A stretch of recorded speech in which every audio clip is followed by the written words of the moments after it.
Hello student, हम part number 8 एक कुत्ता और मैना पढ़ने जा रहे हैं, जिसके लेखक हैं हजारी प्रसाद द्विवेदी। आइए हजारी प्रसाद द्विवेदी की जीवनी पढ़ते हैं। हजारी प्रसाद द्विवेदी का जन्म सन 1907 में गांव आतरा दूबे पर छपरा, जिला बलिया, उत्तर प्रदेश में हुआ। उन्होंने उच्च शिक्षा काशी हिंदू विश्वविद्यालय से प्राप्त की तथा शांति निकेतन, काशी हिंदू विश्वविद्यालय एवं पंजाब विश्वविद्यालय में अध्ययन कार्य किया।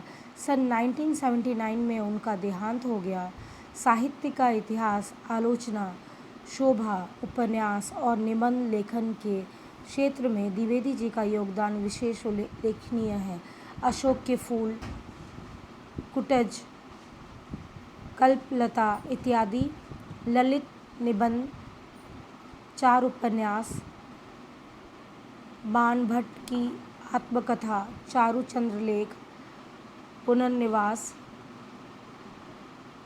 अनामदास का पोथा और आलोचना साहित्य, हिंदी साहित्य के उद्भव और विकास, हिंदी साहित्य की भूमिका, कबीर उनकी प्रसिद्ध कृतियां हैं। उन्होंने साहित्य अकादमी पुरस्कार एवं पद्म भूषण अलंकार से सम्मानित किया गया। द्विवेदी जी ने साहित्य की अनेक विधाओं को उच्च कोटि की रचनाएं की। उनके ललित निबंध विशेष उल्लेखनीय हैं।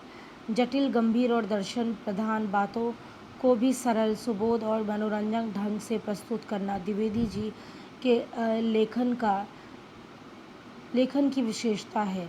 उनका रचना का कर्म एवं सहृदय विद्वान का रचना कर्म है, जिसके शास्त्र के ज्ञान, परंपरा और बोध का लोक जीवन के अद्भुत कारसजन सामंजस्य है। एक कुत्ता और मैना। एक कुत्ता और मैना निबंध में न केवल पशु पक्षियों के प्रति मानवीय प्रेम प्रदर्शित है, बल्कि पशु पक्षियों से मिलने वाले प्रेम, भक्ति, विनोद और करुणा जैसे मानवीय भावों का विस्तार भी है। इसमें रविंद्रनाथ की कविता और उनकी जुड़ी स्मृतियों के सहारे गुरुदेव की संवेदनशीलता, आंतरिक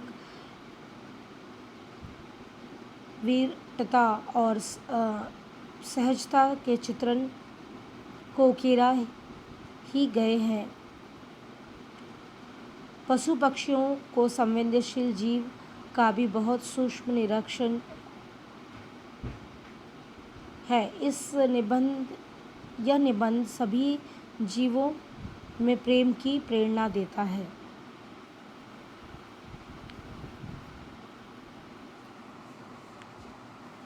आइए अब हम पाठ के बारे में देखते हैं, पाठ में क्या दिया गया है।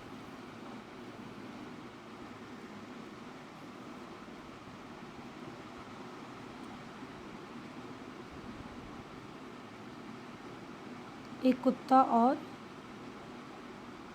मैना। प्रस्तुत पाठ एक कुत्ता और मैना में पशु पक्षियों के प्रति मानवीय प्रेम का प्रदर्शन किया गया है तथा साथ ही पशु पक्षियों से मिलने वाले प्रेम, भक्ति, विनोद और करुणा जैसी मानवीय भावों का भी विस्तार किया गया है। इसमें गुरुदेव रविंद्रनाथ टैगोर की कविताएं और उनकी यादों के सहारे रविंद्रनाथ के संवेदनशील, आंतरिक वीरता और सहजता का चित्रण किया गया है। यह निबंध सभी जीवों को प्रेम की प्रेरणा देता है। आज के कई वर्ष पहले गुरुदेव ने शांति निकेतन छोड़कर दूसरी जगह रहने का विचार किया। शायद उनका स्वास्थ्य अच्छा नहीं था। उन्होंने तय किया कि वह शांति निकेतन के पुराने 3 मंजिले मकान में कुछ दिन रहेंगे। उसमें लोहे की घुमावदार सीढ़ियां होने के कारण उन्हें तीसरी मंजिल पर बड़ी कठिनाई से ले जाया गया। कमज़ोर शरीर वाले रविंद्रनाथ टैगोर के लिए वहां जाना संभव नहीं था। छुट्टियों के दिन लोगों के बाहर चले जाने के कारण लेखक ने सपरिवार गुरुदेव के दर्शन का निश्चय किया। लेखक जब उनके पास पहुंचा तो वह उस समय अकेले थे।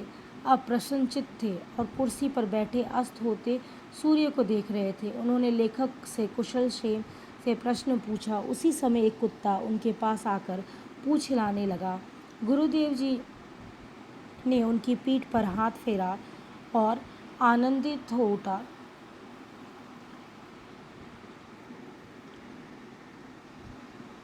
इन्हें कैसे पता है कि मैं यहाँ हूँ?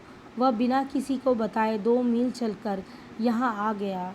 इसी कुत्ते को लक्ष्य कर गुरुदेव ने आरोग्य पत्रिका में एक कविता में लिखी थी, जिसमें उनकी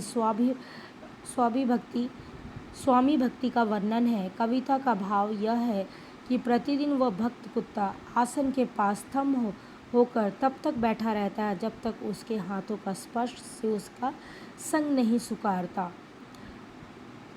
इतना सी ही नहीं, उसके अंग अंग में आनंद का प्रवाह बह उठता है। यही वह एकमात्र जीव है जो अच्छा बुरा सबको भेद कर संपूर्ण मनुष्य को देख सकता है। लेखक कहता है कि जब वह उस कविता को पढ़ता है तो तितली की वह घटना उसकी आंखों के सामने प्रत्यक्ष रूप ले लेती है। उस दिन की वह सामान्य सी घटना आज विश्व के अनेक महिमाशाली घटनाओं में से जानी जाती है। जब गुरुदेव देव का चिताभस्म कलकत्ता अर्थात कोलकाता से आश्रम लाया गया, तब भी यह कुत्ता अन्य आश्रम वासियों के साथ शांत भाव में उत्तरायण तक गया और चिताभस्म के कलश के पास कुछ देर तक बैठा रहा। कुछ और पहले की एक घटना है। गुरुदेव बगीचे में फूल पत्तों को अत्यंत ध्यान से देखते हुए टहल रहे थे। लेखक भी साथ था। वे एक महाशय से बातें भी करते जा रहे थे कि गुरुदेव ने उन्हें अचानक पूछा कि सारे कौवे कहाँ चले गए? एक की भी आवाज़ नहीं सुनाई दे रही। इस बात की खबर न लेखक को थी न उन महाशय को। लेखक उनके सर्वव्यापी पक्षी समझता था। उस दिन ज्ञात हुआ कि ये पक्षी भी प्रवास को चले जाते हैं। उसके 1 सप्ताह बाद बहुत से कौवे दिखाई दिए।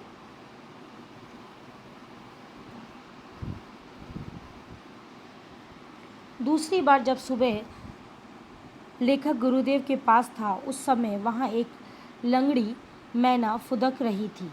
गुरुदेव ने कहा, यह यूथ भ्रष्ट है जो यही आकर रोज़ फुदकती है। गुरुदेव को उसकी लंगड़ाहट के कारण करुणा भाव दिखाई देता था। यही इस करुणा भाव के बाद गुरुदेव ना करते तो लेखक को करुणा भाव को ना देखकर पता चलता। लेखक समझता था मैना करुणा भाव दिखाने वाली पक्षी नहीं है, वह तो दूसरों पर ही अनुकंपा दिखाती है। इसका कारण यह था कि लेखक के कमरे में एक मैना दंपति ने घोंसला बना लिया था। लेखक ने उनकी गतिविधियां देख रखी थी।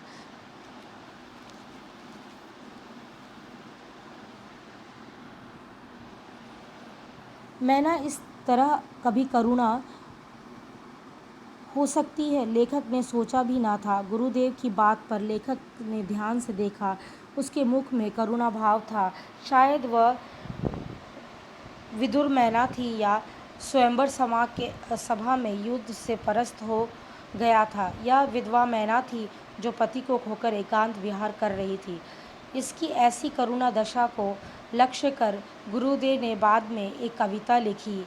इस कविता में चिंता व्यक्त की कि जिसके कारण वह अपने दल से अलग रह रही थी, वह प्रतिदिन संगीहीन होकर कीड़ाओं का शिकार करती थी तथा बरामदे में नाच कूद कर चहलकदमी करती थी। वह लेखक से निडर हो गई थी। वह सोचता है कि समाज की किस निर्वसन पर उसे यह दर्द दिया गया है। कुछ ही दूरी पर कुछ मैनाएं शिशिर के वृक्ष में बकझक कर रही थी, पर यह सबसे अलग, सहज मन में आहार चुगती हुई झड़े पत्तों पर कूदती फिरती रहती थी। इसकी चाल में वैराग्य का भाव भी नहीं है। इस कविता को जब लेखक पढ़ता है तो इस मैना की करुणा मूर्ति उसकी आंखों के सामने घूम जाती है। लेखक की आंखें वह मैना तक नहीं पहुंची सकी जो गुरुदेव की दृष्टि में पहुंच गई और उनकी दृष्टि मन स्थल तक पहुंच गई। एक दिन वह मैना उड़ गई, उसका गायब होना भी कितना करुणाजनक है।